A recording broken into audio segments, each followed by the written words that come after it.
Sono Carmela Garofalo, sono una dottoressa di ricerca in diritto del lavoro nell'Università di Padova e sono un avvocato giuslavorista che si occupa principalmente di diritto del lavoro, diritto del mercato del lavoro e diritto della previdenza sociale. E il tema che affronterò oggi riguarda le misure di incentivo per l'occupazione degli over 50 e dei lavoratori adulti. Condividerò le slide per consentirvi di poter seguire il mio intervento. Dobbiamo subito partire dalla idea del rapporto tra l'invecchiamento demografico e l'invecchiamento attivo, cioè quindi le politiche di active aging. Infatti l'invecchiamento demografico porta ovviamente ad un invecchiamento anche della forza lavoro e nasce da una progressiva crescita della popolazione matura con l'innalzamento dell'età pensionabile e una contrazione in proporzione della popolazione in età lavorativa. Di contro, le politiche di active aging possono considerarsi un'ampia strategia per garantire la sostenibilità dei sistemi di welfare e quelli previdenziali, oltre che il benessere per i lavoratori più adulti nella società nel suo complesso. Trattasi ovviamente di una politica che è stata adottata in primo luogo a livello europeo e ho individuato i due diciamo capisaldi, quello iniziale e quello finale. Abbiamo infatti nel 2012 l'inaugurazione dell'anno europeo sull'invecchiamento attivo e la solidarietà generazionale e per tutto quell'anno sono state previste delle attività di sensibilizzazione, informazione e di promozione dell'invecchiamento attivo che poi ovviamente hanno portato ad una serie di iniziative e ad ultimo nel 2021 vi è il libro verde sull'invecchiamento demografico per promuovere la solidarietà e la responsabilità fra generazioni, dove appunto si prevede la necessità di favorire l'incremento occupazionale dei lavoratori anziani e quelli con disabilità attraverso l'attuazione degli accomodamenti ragionevoli e predisponendo un ambiente di lavoro più accessibile per tutti. Stante la difficoltà di questi soggetti a inserirsi nel mercato del lavoro e quindi non soltanto nel momento della selezione dell'assunzione, ma anche nell'accesso all'offerta formativa, alle transizioni professionali e allo svolgimento di mansioni adatte per la loro età. Se questo è il panorama a livello europeo, a livello nazionale dobbiamo subito dire che vi è stato e vi è tuttora un forte immobilismo. Infatti non c'è nessuna definizione di azioni o di misure destinate alle politiche o al fenomeno di active aging. Di solito c'è un legame tra il concetto di anzianità e di autosufficienza e quello di disabilità. Quindi il soggetto anziano è individuato nella sua fragilità o nel suo essere soggetto debole nella società. Gli interventi del legislatore italiano si sono mossi indirizzati verso ambiti più o meno non coordinati tra di loro e che hanno interessato, che non hanno interessato, non si sono coordinate nell'ambito delle politiche di active aging. Infatti possiamo valutare le misure di sostegno alla ricollocazione dei lavoratori maturi o espulsi che sono a rischio di espulsione dal mercato del lavoro attraverso la previsione di specifici incentivi oppure dei provvedimenti che ho definito tampone perché sono stati mirati, almeno nelle intenzioni del legislatore, a cercare di evitare di garantire un ricambio intergenerazionale tra anziani e giovani attraverso dei percorsi di pensionamento anticipato. Diciamo che il tutto si è risolto principalmente in una riduzione dei costi dell'invecchiamento senza favorire invece una politica di degiovanimento della forza lavoro. L'emergenza sanitaria da Covid-19 ha indubbiamente evidenziato la fragilità della nostra struttura demografica, basti considerare gli alti tassi di mortalità proprio nella fascia di età più adulta, ma anche degli effetti sul mercato del lavoro, proprio perché il blocco delle attività, le misure di contenimento hanno richiesto alle aziende particolari age management, politiche di age management per proprio garantire ai soggetti più fragili, più esposti al contagio, la continuità dell'attività. Quindi le imprese hanno dovuto fare i conti nella fase di lockdown e dopo il periodo di lockdown per garantire la sicurezza sicurezza e la sostenibilità generazionale all'interno delle imprese. Nell'era post-Covid, che è quella che stiamo vivendo, le grandi trasformazioni già progettate dal Green Deal europeo e oggi travasate nel programma Next Generation, che vanno verso la doppia transizione digitale e verde e anche intergenerazionale, ha portato ovviamente ad una nuova configurazione delle politiche per l'occupazione anche in favore dei lavoratori più anziani, e sicuramente si è cercato di tutelare questi lavoratori guardando non soltanto alla loro occupazione ma anche alla loro occupabilità, e sono diverse le misure adottate nel periodo emergenziale che oggi sono state poi travasate nel PNRR italiano in risposta alle richieste provenienti dall'Unione Europea per lo sblocco di finanziamenti collegati al Next Generation EU. Una in particolare è la nuova garanzia GOL, che è un programma nazionale di garanzia di occupabilità per i lavoratori che si trovano in particolare situazioni. È stata per la prima volta introdotta dalla legge di bilancio del 2021 all'interno di un fondo costituito presso l'ANPAL, che ha dato avvio a questo programma di garanzia di occupabilità. Nei limiti delle risorse, infatti, sono previste delle misure indirizzate ad una platea davvero vasta di lavoratori. Nell'ambito del PNR è stata ripresa la politica, la garanzia di occupabilità, il programma GOL introdotto dalla legge di bilancio del 2021 ed è diventata una delle riforme strutturali all'interno della missione 5 componente 1 del nostro PNRR. Infatti è il perno delle riforme delle politiche attive che ne estende la portata rispetto a quella della legge di bilancio del 2021, cioè dal 2021 fino al 2024, ma soprattutto nell'ambito del PNR è stata rafforzata il finanziamento di questo programma rispetto ai 500 milioni originari a valere sul piano React EU fino a 4,4 miliardi di euro.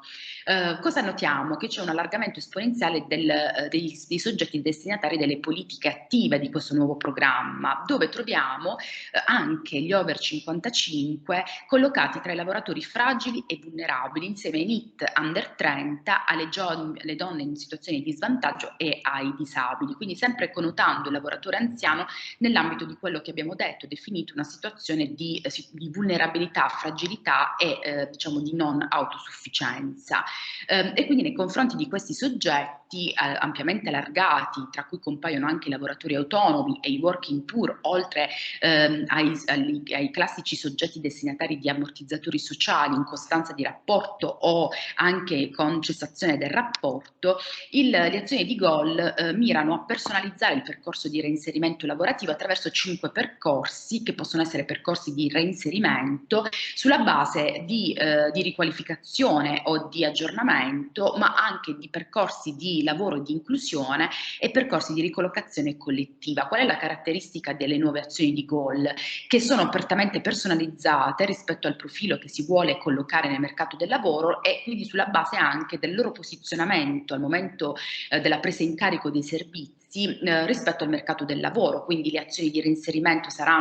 prevederanno più una politica di indirizzo e di collocamento lavorativo piuttosto che formativo, perché si rivolge ai lavoratori che sono già inseriti nel mercato del lavoro, quindi già più vicini nel mercato del lavoro. E invece diciamo che i percorsi di upskill e reskill invece guarderanno a chi ha già delle competenze rispetto a quelli che invece devono elevare la loro competenza di base trasversale per implementarla e essere più appetibili e collocabili sul mercato del lavoro, mentre gli altri due percorsi si rivolgono a situazioni di particolare condizione di svantaggio, dove è necessaria non soltanto politica attiva ma anche attività di servizi territoriali sanitari e assistenziali, e invece le azioni collettive non guardano all'individuo ma alla situazione di crisi aziendale e quindi alla platea dei lavoratori coinvolti dalla crisi aziendale. Un altro strumento messo in campo durante il periodo pandemico è quello del Fondo Nuove Competenze. Il Fondo Nuove Competenze è infatti uno strumento introdotto dal decreto rilancio dell'articolo 88 e ha una particolarità perché mira al suo interno ad unire politica attiva e politica passiva. Trattasi infatti infatti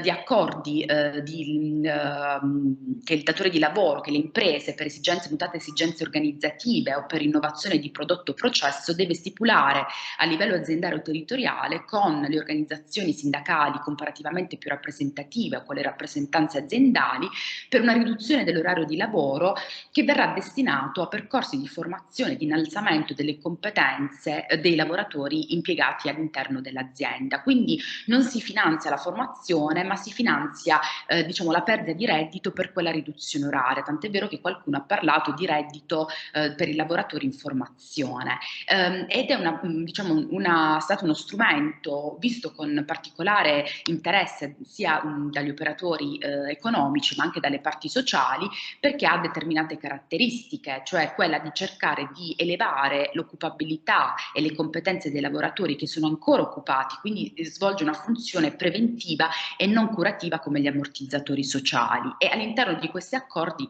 contrattandoli con gli sindacati, è necessario stipulare, appunto prevedere dei progetti formativi che devono tener conto dei percorsi di partenza, di competenze, del piano di competenze di partenza e il percorso di aggiornamento delle competenze dei lavoratori interessati, che ovviamente non potranno essere nello stesso momento destinatari in quel momento di ammortizzatori sociali. Quindi trattasi di uno strumento nuovo, inedito di gestione della crisi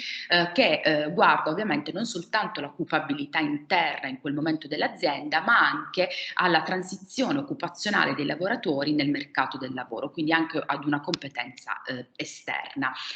Sempre nella linea della valorizzazione e dell'occupabilità abbiamo il nuovo accordo di transizione occupazionale collegato all'interno della riforma degli ammortizzatori sociali nella legge di bilancio del 2022, che ha previsto la possibilità di utilizzare un ulteriore periodo di CIGS per ulteriori 12 mesi, con la possibilità di stipulare, sempre nell'ambito della consultazione sindacale, un accordo di transizione occupazionale che mira proprio ad incrementare il livello di competenze dei lavoratori interessati alla situazione di crisi che ha dato avvio alla cassa integrazione guadagni straordinaria. Quindi la finalità è quella di ridurre l'impatto della crisi sui territori interessati, consentendo ai lavoratori a rischio di disoccupazione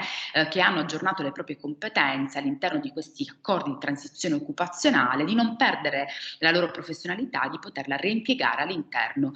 del mercato del lavoro. Ed è collegato anche un altro incentivo ai lavoratori che stanno godendo della CIGS definita ATO, cioè di accordo di transizione occupazionale, per le aziende che assumono, aziende terze che assumono i lavoratori che godono di questo beneficio, è accordato una riduzione contributiva per il 50% della CIGS che mensilmente il lavoratore avrebbe percepito in un periodo massimo di 12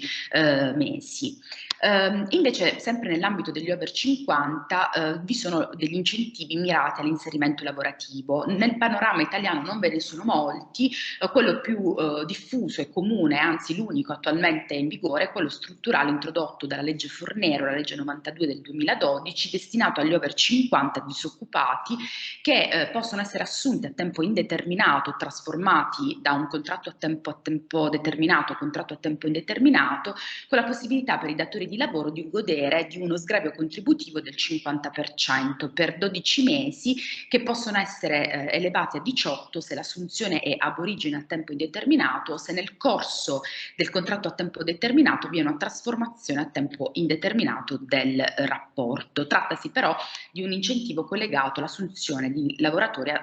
subordinati, quindi non viene riconosciuto per i datori di lavoro domestico, per i contratti di lavoro intermittente, accessorio o ripartito. Cosa possiamo apprendere da questa disamina degli istituti durante il periodo pandemico? È ovvio che nel contesto post-pandemico vi sarà un notevole aumento della disoccupazione, soprattutto dei lavoratori più adulti che scontano anche una notevole obsolescenza delle loro competenze. Quindi si può notare in queste ultime misure adottate dal nostro legislatore un cambio di rotta nella valutazione degli investimenti investimenti finanziari, non più destinati prettamente all'incentivo mirato all'assunzione stabile del lavoratore, ma alla loro occupabilità. Quindi proprio perché si apprende che sta cambiando il mondo del lavoro, che l'Unione Europea ci chiede degli investimenti in competenze verso le nuove transizioni ecologiche e digitali, e quindi si dà sempre più importanza al governo delle transizioni professionali e alla digitalizzazione, che sono diciamo, le nuove richieste, le nuove esigenze che le aziende richiedono nell'ambito del mercato del lavoro. Quindi sono strumenti, quelli che abbiamo analizzato, di transizione verso un nuovo sistema produttivo dove la competenza, l'occupabilità, il capitale umano, la vera chiave di volta è il profilo strategico rispetto al passato che le aziende dovranno utilizzare. Qualche conclusione: è ovvio che le politiche e le azioni che sono state messe in campo per superare la crisi Covid e quelle che abbiamo analizzato in merito alla occupabilità nel contesto del programma Next Generation EU possono dare impulso a delle politiche aziendali di age management, proprio perché sono finalizzate a creare diciamo, a colmare quel age gap formativo dei lavoratori anziani, di superare l'obsolescenza delle loro competenze professionali. Quindi la formazione e la riqualificazione professionale diventano ambiti che devono essere rafforzati nella gestione dei lavoratori più anziani, e che possono essere anche delle nuove opportunità, unitamente all'utilizzo degli enti bilaterali, dei fondi interprofessionali, del Fondo Nuove Competenze, del programma GOL o anche degli accordi di transizione occupazionale, per poter diciamo, inserire nel mercato del lavoro questi soggetti, e per farli rimanere nell'ambito del mercato del lavoro in maniera attiva. Ovviamente è necessaria una interiorizzazione però dei principi ispiratori del paradigma dell'invecchiamento attivo da parte di tutti gli operatori, quindi non soltanto è necessaria la leva legislativa, ma è necessario che lavoratori, imprese, operatori economici, società nel loro complesso debbano iniziare a pensare che l'anziano, il lavoratore più anziano, sia una risorsa e non un peso da espellere quanto prima con politiche meramente finalizzate al pensionamento anticipato. Vi ringrazio per l'attenzione e arrivederci.